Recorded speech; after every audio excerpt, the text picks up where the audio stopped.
Hello student, आप लोगों को स्वागत है हमारे यूट्यूब चैनल धीरज मेहता स्टडी क्लासेस में। आज आप लोगों के लिए 12th का VVI ऑब्जेक्टिव क्वेश्चन लेकर आए हैं, 12th का हिंदी। तो आप लोग इसे ध्यान से सुनिएगा। आप लोगों को इस 25 क्वेश्चन का सीरीज जो है हम 1.5 क्वेश्चन देंगे।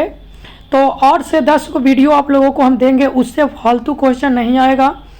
तो इसलिए आप लोगों को इसको ध्यान से जो है पढ़ लीजिए, और ना होता है तो कॉपी और पेन लेकर और उसको कॉपी पर उतार लीजिए कि जब अपना एग्ज़ाम आपका हिंदी का हो तो उसको आप अपना जो है एक बार देख कर जाएंगे तो ज़्यादा बेटर रहेगा।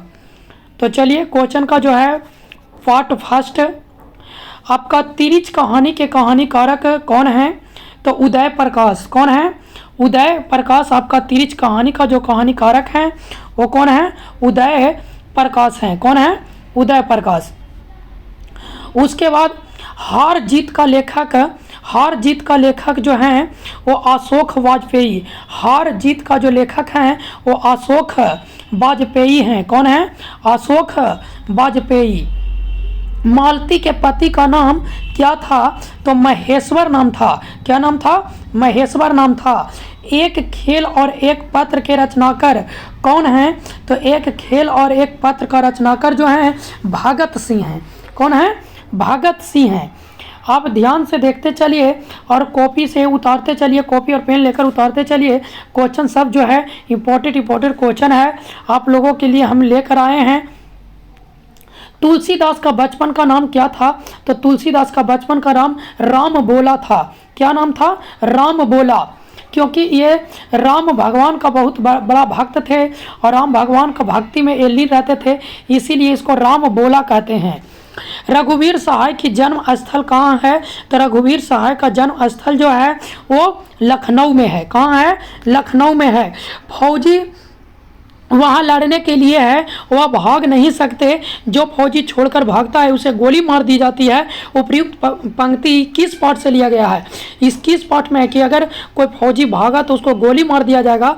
तो ये सिपाही की माँ। कौची? सिपाही की माँ। निम्न में किस कहानी में गैगरिन का उल्लेख किया गया है? तो गैगरिन का उल्लेख किया गया है ये रोज में। किस में? रोज में। तो इसको आप लोग ध्यान से, बहुत VVI इंपॉर्टेंट क्वेश्चन है, इसको इंपॉर्टेंट क्वेश्चन, इसको VVI इंपॉर्टेंट क्वेश्चन आप लगा लीजिए, टिक आउट कर लीजिए। गैगरिन कि गैगरिन का उल्लेख किस में है? तो रोज में। रोज में। किस में? रोज में। रोज कहानी की नायिका कौन है? तो रोज कहानी की नायिका जो है वो मालती है। कौन है? मालती है। संपूर्ण क्रांति का नारा किसने दिया था? तो संपूर्ण क्रांति का नारा जो है जयप्रकाश नारायण दिए थे। किसने दिए थे? जयप्रकाश नारायण जी दिए थे। लोग भूल गए हैं किसकी रचना है? लोग भूल गए हैं किसकी रचना है? तो लोग भूल गए हैं किसकी रचना है? तो रघुवीर सहाय का है। किसका है? रघुवीर सहाय का है। दिनकर जी को निम्न में से कौन सा पुरस्कार दिया गया है?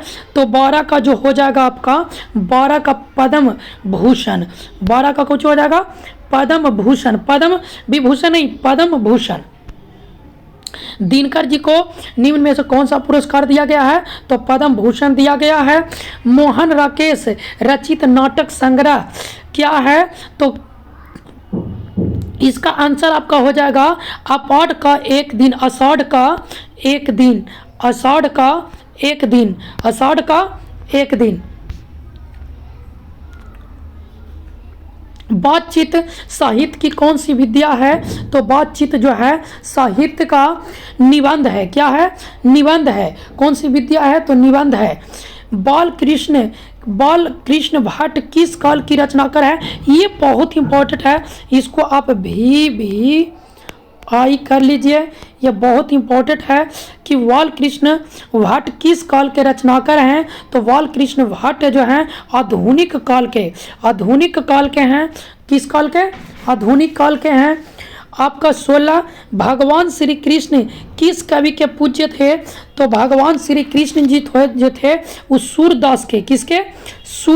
दास के थे। सुभद्रा कुमारी चौहान की कविता का नाम क्या है? तो पुत्र वियोग, जिसमें एक पुत्र को अपना खिलौना जो है उनकी माँ है। ये कहानी जो है बहुत ही यूट्यूब पर हम लोड कर दिए हैं और ये कहानी आप लोग जाकर सुन सकते हैं, पुत्र वियोग। तो सुभद्रा कुमारी चौहान कविता जो है वो पुत्र वियोग से लिया गया है। प्यारे नन्हे बेटे को कविता में लोहा किसका प्रतीक है? तो लोहा जो है कर्म का प्रतीक है। किसका प्रतीक है? कर्म का प्रतीक है। हिंदी साहित्य का सूर्य किसे कहा जाता है? तो हिंदी साहित्य का जो सूर्य कहा जाता है वो सूर्यदास को कहा जाता है। किसको कहा जाता है? सूर्यदास को कहा जाता है। बरवे रामायण किसकी रचना है? तो जाकर इसको हो जाएगा तुलसीदास। क्या हो जाएगा? तुलसीदास। भूषण किस काल के कवि माने जाते हैं? भूषण किस काल के कवि माने जाते हैं? तो रीति काल के कवि माने जाते हैं। ये भी आपका इंपॉर्टेंट क्वेश्चन है कि किस काल के कवि माने जाते हैं? तो रीति काल के कवि माने जाते हैं। कवियों का कवि किस कवि को कहा जाता है? कवियों का कवि किस कवि को कहा जाता है? ये भी आपका इंपॉर्टेंट क्वेश्चन है कि कवियों का कवि किस कवि को कहा जाता है? तो इसका शमशेर बहादुर सिंह को कहा जाता है। तुलसीदास की पत्नी का नाम क्या था? तो तुलसीदास की पत्नी का नाम तुमको रत्नावली था। क्या था? रत्नावली। कौन सी है? रत्नावली। तुलसी जी की पत्नी का नाम था जो रत्नावली था। उसने कहा था किस प्रकार की कहानी है? चरित्र प्रधान, कर्म प्रधान, धर्म प्रधान, कैसी कहानी है? ये भी आपका इंपॉर्टेंट क्वेश्चन है कि उसने कहा था किस प्रकार की कहानी है? तो आपका कर्म प्रधान कहानी है। कर्म प्रधान कहानी है। शिवाजी के पुत्र का नाम क्या था? तो साहू जी था। क्या था? तो साहू जी था। साहू जी था। क्या था? साहू जी था। ये आप आंसर का भी स्क्रीनशॉट ले सकते हैं और इसको अच्छा तरीका से ये लीजिए स्क्रीनशॉट आप लोग, और इसका सेकंड वीडियो भी आप लोगों को बहुत जल्द मिलेगी। तो थैंक्स फॉर वॉचिंग वीडियो। अगर अच्छा लगे तो लाइक और सब्सक्राइब एंड शेयर जरूर करें।